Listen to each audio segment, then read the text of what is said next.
ओम शांति। 6 नवंबर 2023 बाबा के महावाक्य।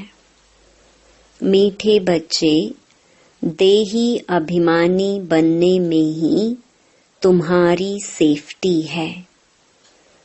तुम श्रीमत पर रूहानी सर्विस में लग जाओ तो देह अभिमान रूपी दुश्मन वार नहीं करेगा। प्रश्न: विकर्मों का बोझ सिर पर है, उसकी निशानी क्या होगी? उसे हल्का करने की विधि सुनाओ। उत्तर: जब तक विकर्मों का बोझ है तब तक ज्ञान की धारणा नहीं हो सकती। कर्म ऐसे किए हुए हैं जो बार बार विघ्न डालते हैं, आगे बढ़ने नहीं देते हैं। इस बोझ से हल्का होने के लिए नींद को जीतने वाले निद्रा जीत बनो। रात को जागकर बाबा को याद करो तो बोझ हल्का हो जाएगा। गीत माता ओ माता। ओम शांति। यह हुई जगत अम्बा की महिमा, क्योंकि यह है नई रचना। एकदम नई रचना तो होती नहीं है, पुरानी से नई होती है। मृत्यु लोक से अमर लोक जाना है। यह जैसे जीने और मरने का सवाल है, या तो मृत्यु लोक में मरकर खत्म होना है, या तो जीते जी मरकर अमर लोक में चलना है। जगत की माँ माना जगत को रचने वाली। यह जरूर है बाप स्वर्ग का रचयिता है, रचना रचते हैं ब्रह्मा द्वारा। बाप कहते हैं, मैं सूर्यवंशी चंद्रवंशी राजधानी स्थापन करता हूँ। आना है संगम पर। कहते भी हैं, कल्प के संगम युगे हर संगम युगे आता हूँ। क्लियर समझानी है।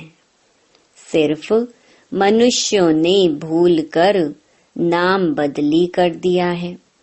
सर्वव्यापी का ज्ञान जो सुनाते हैं उसमें पूछना पड़ता है, यह किसने कहा, कब कहा, कहाँ लिखा हुआ है। अच्छा, गीता का भगवान कौन है जो ऐसे कहते हैं? श्री कृष्ण तो देहधारी है, वह तो सर्वव्यापी हो नहीं सकता। श्री कृष्ण का नाम बदल जाए तो बात आ जाती है बाप पर। बाप को तो वर्षा देना है।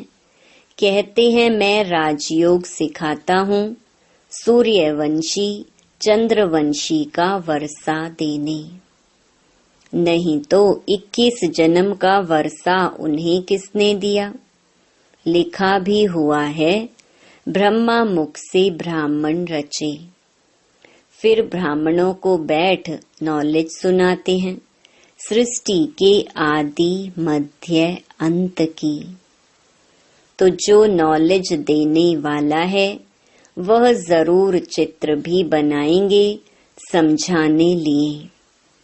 वास्तव में इसमें कोई लिखने पढ़ने की बात नहीं है, परंतु यह सहज कर समझाने लिए चित्र बनाए हुए हैं। इनसे बहुत काम हो सकता है। तो जगत अम्बा की भी महिमा है। शिव शक्ति भी कहा जाता है। शक्ति किससे मिलती है? वर्ल्ड ऑलमाइटी बाप से। वर्ल्ड ऑलमाइटी अथॉरिटी, यह अक्षर भी महिमा में देना पड़े। अथॉरिटी माना जो भी शास्त्रों आदि की नॉलेज है वह सब जानते हैं। अथॉरिटी है समझाने की। ब्रह्मा के हाथ में शास्त्र भी दिखाते हैं और कहते हैं ब्रह्मा मुख कमल द्वारा सभी वेदों शास्त्रों का राज समझाते हैं। तो अथॉरिटी हुई ना। तुम बच्चों को सभी वेदों शास्त्रों का राज समझाते हैं। दुनिया नहीं जानती कि धर्म शास्त्र किसको कहा जाता है। कहा भी जाता है 4 धर्म, उनमें भी एक धर्म है मुख्य, यह है फाउंडेशन।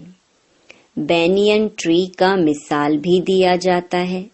इनका फाउंडेशन सड़ गया है, बाकी टाल टालियां खड़ी हैं। यह मिसाल है।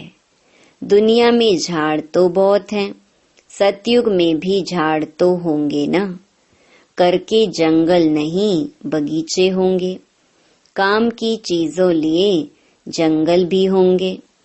लकड़ा आदि तो चाहिए ना।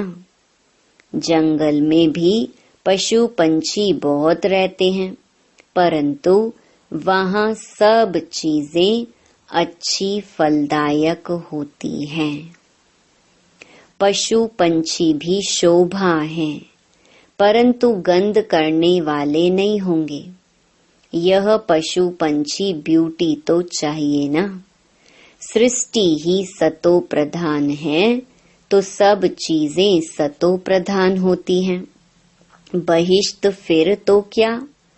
पहली मुख्य बात बाप से वर्षा लेना है। चित्र बनते रहते हैं, उनमें भी लिखना है ब्रह्मा द्वारा स्थापना, विष्णु द्वारा पालना। यह अक्षर मनुष्य समझते नहीं, इसलिए विष्णु के 2 रूप लक्ष्मी नारायण हैं, पालना करने वाले। यह तो समझते हैं, कोटों में कोई ही समझेंगे। फिर यह लिखा है आश्चर्यवत सुनंती कथंती। नंबरवार पुरुषार्थ अनुसार अपना पद प्राप्त करते हैं। कहाँ न कहाँ यह बातें लिखी हुई हैं। भगवानुवाच अक्षर भी ठीक है। भगवान की बायोग्राफी अगर बिगड़ जाए तो सब शास्त्र खंडन हो जाएं। देखने में आता है बाप दिन प्रतिदिन अच्छी पॉइंट्स देते रहते हैं। पहले तो निश्चय कराना है कि भगवान ज्ञान का सागर है, मनुष्य सृष्टि का बीज रूप है। चैतन्य बीज में नॉलेज किसकी होगी? जरूर झाड़ की होगी। तो बाप आकर नॉलेज समझाते हैं ब्रह्मा द्वारा। ब्रह्मा कुमार कुमारियां नाम अच्छा है। प्रजापिता ब्रह्मा के कुमार कुमारियां तो ढेर हैं। इसमें अंधश्रद्धा की कोई बात नहीं। यह तो रचना है ना। बाबा मम्मा अथवा तुम मात पिता सब कहते हैं। जगत अम्बा सरस्वती है ब्रह्मा की बेटी। यह तो प्रैक्टिकल में बीके है। कल्प पहले भी ब्रह्मा द्वारा नई सृष्टि रची थी। अब फिर जरूर ब्रह्मा द्वारा ही रचना होगी। सृष्टि के आदि मध्य अंत का राज बाप ही समझाते हैं, इसलिए इनको नॉलेजफुल कहा जाता। बीज में जरूर पूरे वृक्ष की नॉलेज होगी। उनकी रचना चैतन्य मनुष्य सृष्टि है। बाप राजयोग भी सिखलाते हैं। परमपिता ब्रह्मा द्वारा ब्राह्मणों को बैठ सिखलाते हैं, जो ब्राह्मण फिर देवता बनते हैं। सुनने समय मजा तो सबको बहुत आता है, परंतु देह अभिमान के कारण धारणा नहीं होती। यहाँ से बाहर गए और खलास। अनेक प्रकार का देह अभिमान है, इसमें बड़ी मेहनत चाहिए।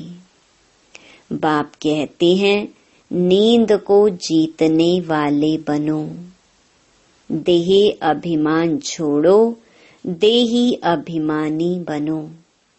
रात को जागकर याद करना है, क्योंकि तुम्हारे सिर पर जन्म जन्मांतर के विकर्मों का बोझा बहुत है, जो तुमको धारणा करने नहीं देते हैं। कर्म ऐसे किए हुए हैं, इस कारण देही अभिमानी नहीं बनते। गपोड़े बहुत मारते हैं, बड़े गपोड़े का चार्ट लिख भेजते हैं कि हम 75% याद में रहते हैं, परंतु बाबा कहते हैं इम्पॉसिबल है।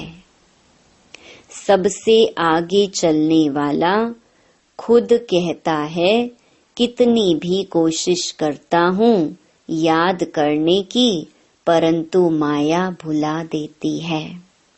सच्चा चार्ट लिखना चाहिए, बाबा भी बतलाते हैं ना, तो बच्चों को भी फॉलो करना चाहिए। फॉलो नहीं करते तो चार्ट भी नहीं भेजते हैं। पुरुषार्थ के लिए समय मिला हुआ है, यह धारणा कोई मासी का घर नहीं। इसमें थकना नहीं होता है, कोई समझने में टाइम लेते हैं, आज नहीं तो कल समझ लेंगे। बाबा ने कह दिया कि जो देवी देवता धर्म का होगा और धर्म में कन्वर्ट हो गया होगा तो वह आ जाएगा। एक दिन अफ्रीकन्स आदि की भी कॉन्फ्रेंस होगी, भारत खंड में आते रहेंगे। आगे कभी आते नहीं थे, अभी सभी बड़े बड़े आते रहते हैं। जर्मनी का प्रिंस आदि ये सब कभी बाहर निकलते नहीं थे। नेपाल का जो किंग था उसने कभी रेल देखी नहीं थी। अपनी हद से बाहर कहाँ जाने का हुक्म नहीं था। पोप कभी बाहर नहीं निकला था, अभी आया। आएंगे सब, क्योंकि यह भारत सभी धर्म वालों का बहुत बड़े ते बड़ा तीर्थ है। इसलिए यह एडवर्टाइज जोर से निकलेगी। तुमको सब धर्म वालों को बतलाना है, निमंत्रण देना है। ज्ञान फिर भी वही उठाएंगे जो देवी देवता धर्म वाले कन्वर्ट हो गए हैं। इसमें समझ चाहिए, अगर समझें तो शंख ध्वनि जरूर करें। हम ब्राह्मण हैं ना, हमको गीता ही सुनानी है। बहुत सहज है, बेहद का बाप है स्वर्ग का रचयिता। उनसे वर्षा पाना हमारा हक है। सबका हक है अपने पियर घर मुक्ति धाम में जाने का। मुक्ति जीवन मुक्ति का हक है। जीवन मुक्ति सबको मिलनी है। जीवन बंध से मुक्त हो शांत में जाते हैं, फिर जब आते हैं तो जीवन मुक्त है।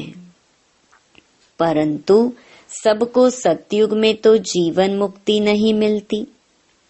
सतयुग में जीवन मुक्ति में थे देवी देवता।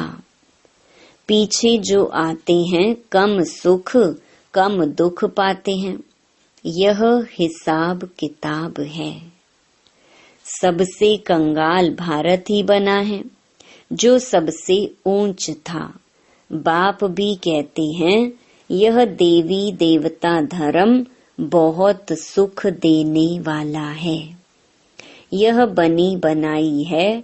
सब अपने अपने समय पर अपना अपना पार्ट बजाते हैं। हेवनली गॉड फादर ही हेवन स्थापन करते हैं और कोई कर न सके। क्राइस्ट से 3000 वर्ष पहले बरोबर कहते हैं हेवन था, नई दुनिया थी। क्राइस्ट कोई वहां थोड़े ही आएगा, वह अपने समय पर ही आता है।